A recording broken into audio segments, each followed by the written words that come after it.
jëf mbokk téléspectateur yu télévision Futurs Médias ñu yéex jéggalu bu baax a baax ci yéex door gi xibaar yi ñu doore ko ak itam askan wa nga xam ne ñoom ñooy yeewoo ca Yoff Tongoor ñoom ñooñe nag ñooy woo yuuxu wàllu ndax li ñu xamle moom moo di ndoxum taw ma nga fay taa ba tey jafe-jafe ci wàllu assainissement la ñu am ba tax itam ñu joxoñ baaraamu tuuma jiit bu bokk moomeel ba ndaw ya fa yeewoo di nga leen dégg ci les jotaayu xibaar ñeneen ñuy sàkku leneen di nappkat yi nag ginnaaw bi nag ñuy rek bëgg ci nguur bu Sénégal mu bàyyi licence de pêche yi nga xam ne da koy faral di jébbale naka noonu itam ñuy xam ne rek ne lu ni mel mën naa indi ay gàllankoor ci seen ak secteur gis ngeen leen noonu ñu nga daje woon ca tefes bu Kayar palum njonganteeg njiitum réew mi ca réew bu Burkina Faso nag mu mel ni nag ñi nga xam ne ñoom ñoo nekk fii ci réew bu Sénégal daal nañuy dem seen ab ambassade bi nekk ci Ndakaaru ngir amal li nga xam ne moom moo di wowle vote dispositif yi ñu jël bokk na ci ñeenti bureau de vote yoo xamante ni ay junni électeur dem nañ ca mbañ gàcce ga ci la jotaayu xibaar daañu wax ci leneen mu soxal wàllu tàggat yaram football tournoi UFOA bu U20 réew bu Sénégal mu mel ni nag qualifié na ci demi-finale bi ginnaaw itam bi mu rek daal di dóoree juróomi ball ci benn réew bu Gambie ni ki tey ji la woon mbokk yi li lépp tënk la bu ngeen taaxiloo tuuti ma dikk ñu faram fàccee.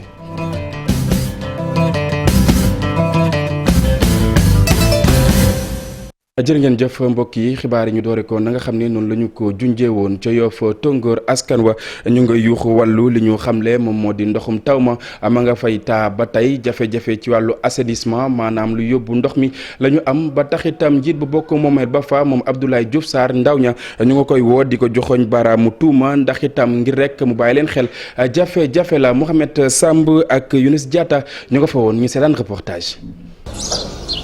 ay mbedd yu wéet boole kook sew ca wet ga am ay kër yoo xamante ni daanaka kenn dëkkatu fa te mu teree nelaw askan bii di yeewoo fii ci Yoff Tongoor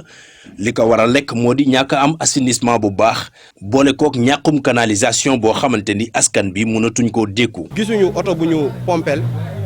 gisuñu dara lu nga xamante ne ni mën nañu dimbali bañ jóge ci lii chaque année dañuy pomper bu mois de janvier ndax dafa am nab doo ministre bi nag ñëwoon na fi muy Abdoulaye Diouf Sarr le maire de Yoff ñëwoon na fi def fi ay promesses yoo xamante ni daf ko tegoon suñu loxo comme quoi que canalisation bi nga xamante ne ñun oo nañ ingénieurs yi au topographie ñu dem ba génneel ñu résultats yi ngeen di gis nii moo nekk ci papier bi ñu ne dañ leen ko war a soumettre waaye depuis le 14 octobre ñu ngi leen di woo ki mu ñu boole loon ak moom même le ministre bu ñu ko messager sax duñu wuyu. askan bi di yeewoo fii ci Yoff Tongoor ñu ci bëri ci ndaw yi ay nappkat lañu ba tax na feebar ba feeñ fële ca Caaroy gàllankoor na seen liggéey ñu bëri ci ñoom xëyatuñu. wax dëgg yàlla ba démb kii nii di Duja dama demee géej dafa dem géej ba ñëw produit am bépp mënu ko écouler mënu ko jaay si koo xamante ne ni. yow yaakaaroo lenn lu dul géej est-ce que loolu neex na jën bi jënduñu ko fi ku ne la jënd na ko fi na ñëw ne fii lañ ko jëndee jën bi jaratu fi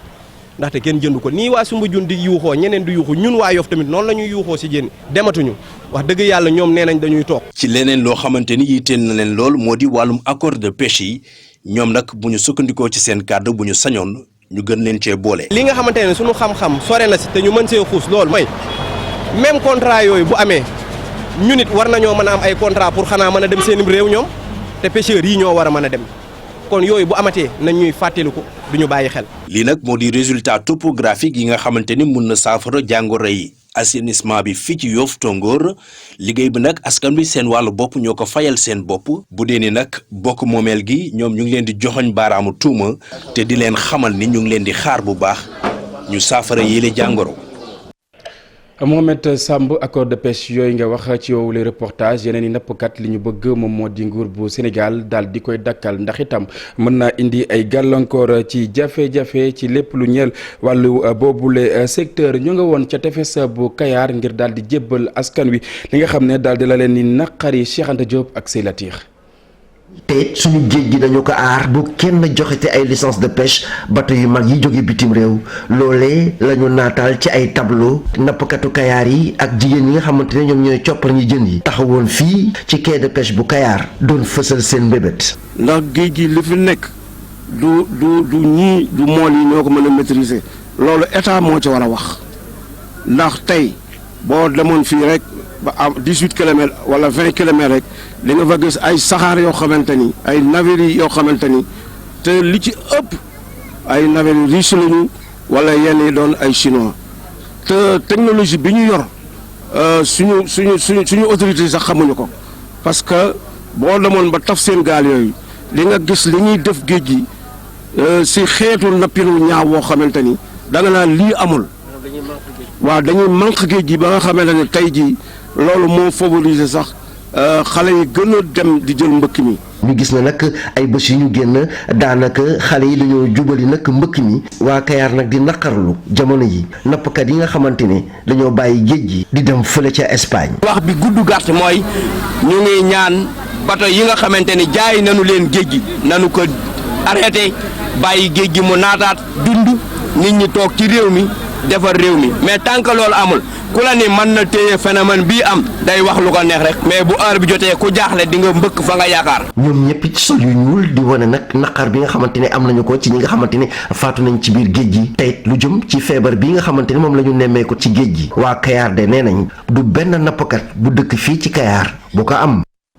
waykat bile di Baaba Maal daal nay amal ab porox ndoll ngir daal di wax ay bëgg-bëgg nag ginnaaw doxu nemmeeku yi nga xam ne conseil départemental bu Podor ak itam ñi nga xam ne ñoom ñoo di waa DER amaloon nañu ko ca Podor moom Baaba Maal di sàkku ci ndaw ñi ñu des ci réew mi waaye itam ñu bàyyi xel bu baax a baax li nga xam ne moom moo di wàllu mbay mi yooyu le kàddu mi ngi tukkee itam ginnaaw rek yenn ci ay ndaw yoo xamante ni waa DER financé nañ leen ci lu tolloog téeméeri million ci suñu ay koppar Ousseynou Diop ak Habib Seck ci reportage. délégué général bu DER ak président bu conseil départemental bu Podor amal nemmeeku ci liggéey yi nga xamante ni ndaw yi ñu koy amal ci wàllu mbay mi ci département bi fii nag daal nañuy fekk Baaba Maal mu daal di amal liggéey bu am solo jëmale ko ci wàllu mbay mi mu jàpp sax ni xale yi kon léegi war nañu mën a toog ci réew mi di ko liggéey moo gën ñuy def li nga xamante ni mooy immigration clandestine. mais en même temps mu tax xale yi du ñu demati di jël ay gaal wala di traverser désert bi ñu des fi Sénégal gëm ne war nañu mën a liggéey ci biir Sénégal am fi ay formation def loo xam ne lii suba dinañ mën a yor seen i njaboot participer si développement seen réew.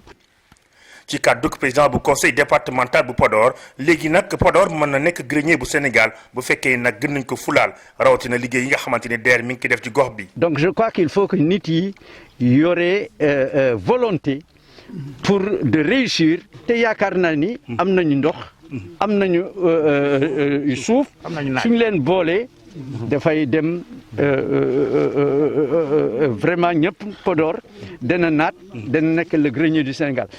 ci liggéey yi ndaw yi di amal tax na délégué bu DER jàppale ndaw yi ci lu jëm ci wàllu financement bu tollu ci téeméer ci million nee na itam ferme agricole bu njëkk ci région bu Saint-Louis fii lañ koy amale ci Podor ngir mën a jàppale baykat yi. message bu ñu leen bëgg a lancer mooy ndaw si toog fii yore hectare am di bay mboq ak yeneen culture moom mi di jigéen ñeme ko xale góor yi war nañ ko mën def te bu soobee yàlla ñun dañ taxaw pour jàppale baaba bi nga xamante ne bàyyi na lépp lu mu am. këram disque d'oram ak voyage am ak culture am ñëw fii di bay ñu mun ko taxawu jàppale ko ak président conseil départemental ak BNDE defal leen ligne de financement bu takku bi nga xamante ne dinañ fi def bi ferme moderne bu ñuy wax ferme Sénégal émergent pour liggéey loo fi ay centaines de jeunes ñu produire exporter. modèle bi def nañ ko déjà ak SIPA yi Binta ngi fi mooy responsable SIPA bu Càmbe tey ñoom dañuy produire jaay ko direct Rungis du sax taxaw Dakar. tournée bi nag tax na ñu daal di dem ci Njum Podor ak yenn ci gox-goxaat yi ngir mën a xool liggéey bi nga xamante ni ndaw yi ñu ngi koy amal ngir gën leen a mën a jàppale. xatali mbokk yi jàppale ne ca commune bu Sagata Jolof la nekk foofee nag askan wa nga xam ne ñoom ñoo fay yeewoo li ñu bëgg moom moo di ñu gën a baral liggéey bi ndax itam ñu am ab courant leer daal di leen di gane si naka noonu itam ñuy xam ne rek ne case de santé wa nga xam ne moom moo fa nekk lot na ngir daal di saafaraal seen i ay jafe-jafe bokk na ci li taxoon rek ñu wàcc si mbedd ma ngir daal di fësal seen ak maire Mamadou Moustapha Ndiaye. ci route nationale numéro 3 ci commune bu Sagata Jolof ñoom nag ba léegi amuñ courant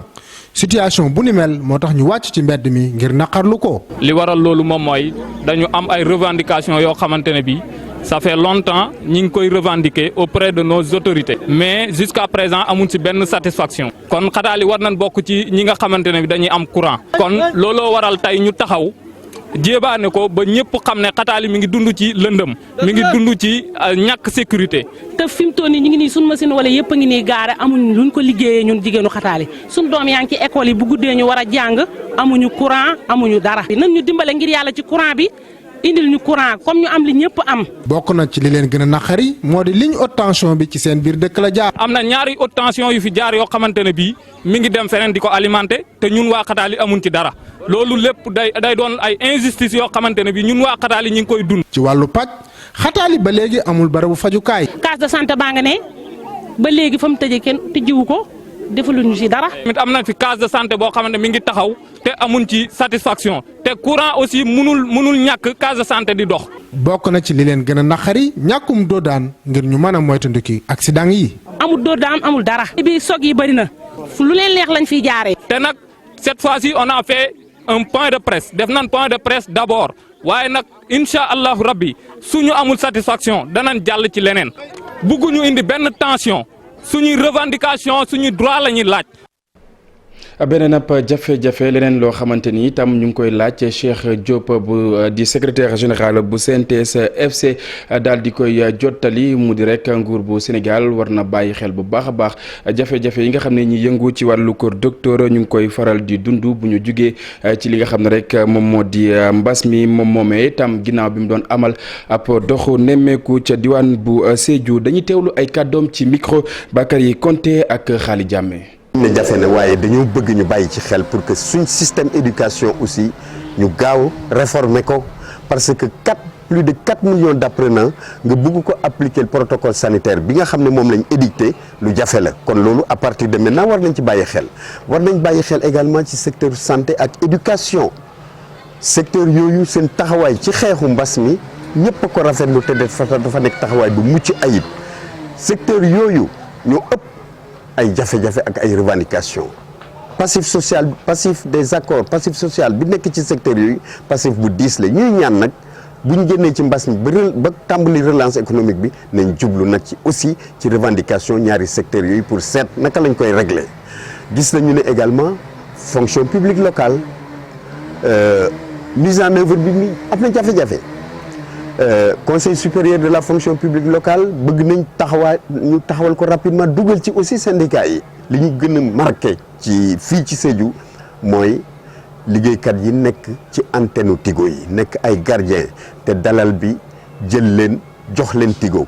mais responsabilité Tigo moo engagé ci situation bu mel nii parce que co-responsabilité le Tigo mi nga xam ne moo employé dalal bi te dalal bi deful li ko war moo Tigo ñoo bokk co-responsabilité te bés bu leen synthèse force du changement yóbbu tribunal ñoom ñaar ñooy taxaw.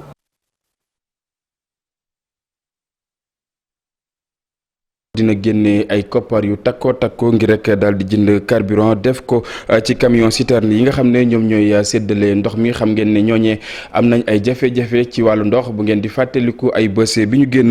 génnoon nañ ngir daal di fësal seen ak naqar waaye bu mel ni xel mën naa dal directeur général bu office national des forages ruraux nag ma ngay dalal seen ab xel te itam dina xam ne rek ne dina saafaral seen ay jafe-jafe Ibrahima Diame ak Xaali Gay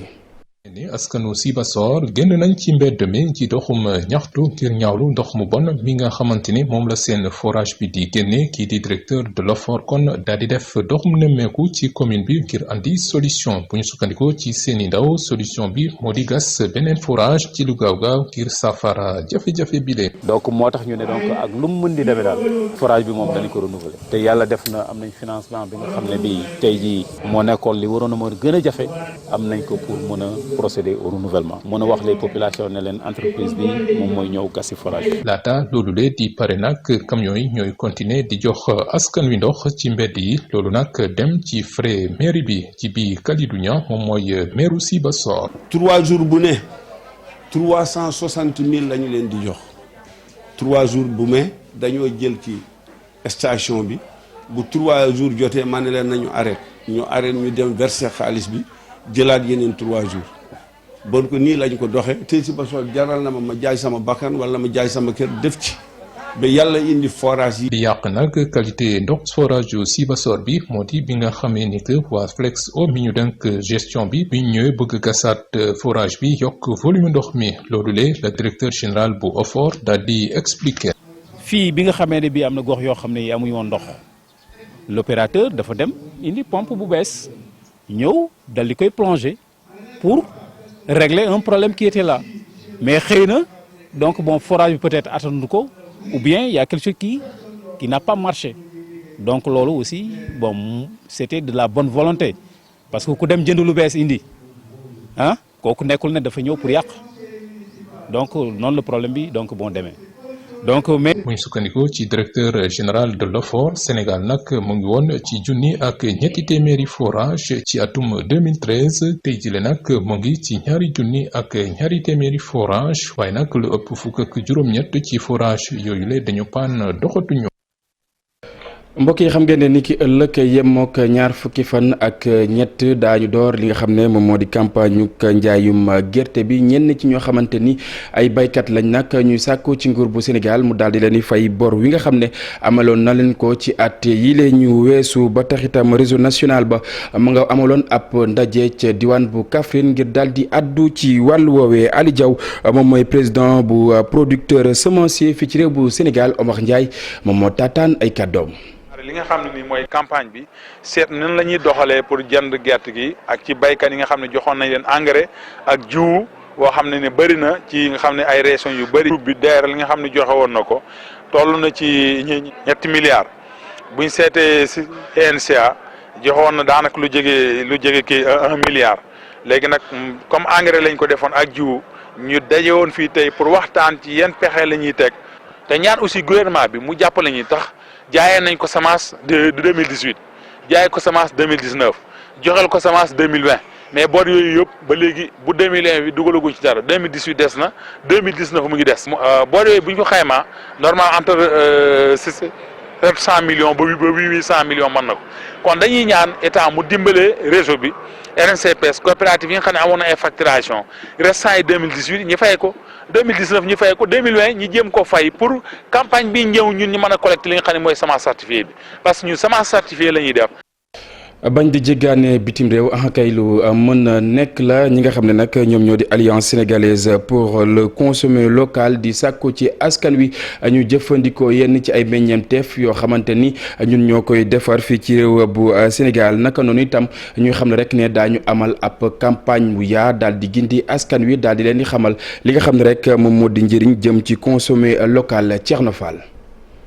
baykat nappkat artisan yi ak mboolem ñi yëngu ci wàllum koom daje woon fii ci diwaanu Léona ngir waxtaane lii di consommer local ak ban taxawaay lañ ci war a am ba man cee xiirtal ñii di sénégalais yi. alliance bi képp koo nga xam ni yaa ngi def loolu ñuy wax consommer ak ku mu mën a ak noo ko defee rek yaa ngi ci biir bu dee da ngay defar dàll yaa ngi ci biir bu dee da ngay ñaw yaa ngi ci biir bu dee da ngay bay yaa ngi ci biir. bu dee da ngay napp yaa ngi ci biir bu dee da ngay sàmm yaa ngi ci biir. ñoom nag seen mébét mooy fexe ba suqali lii di consommer local waaye fexe ba xiirtal ci lii di sénégalais yi ñuy jëfandikoo li ñuy bay ci réew mi. jéego yi bi ci njëkk mooy ñu bennoo bokk ndey bokk baay yëkkatandoo tëralandoo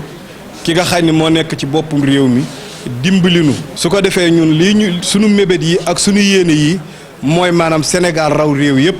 li ñuy bay ñu di ko lekk. li ñuy liggéey ñu di ko jëfandikoo fii ci réew mi. kilifa gi toogal jëwriñ ju ñu dénk wàllu commerce fii ci diwaanu Louga moom moo jiite woon ndajem alliance bi moom nag daal dinay dellu siwaat ci njariñ yu bëri yi nga xamee ni si lii di consommer local mën na koo jural réew mi. bu fekkee boosté nañu production locale yi bu fekkee nit ñi également de plus en plus ñu ngi consommer di def consommer local boobaa am na yenn importation yoo xamante ni ñu ngi koy jëlee bitim réew dootul ñëw fii te bu ñëwul liñ fiy def liñ fiy consommer local day des ci réew mi maanaam dërëm bi du génn gaal bi je pense que si yooyu la ñu war a dem pour véritablement dimbali suñuy acteurs dimbali sénégalais pour ñu changer mentalité.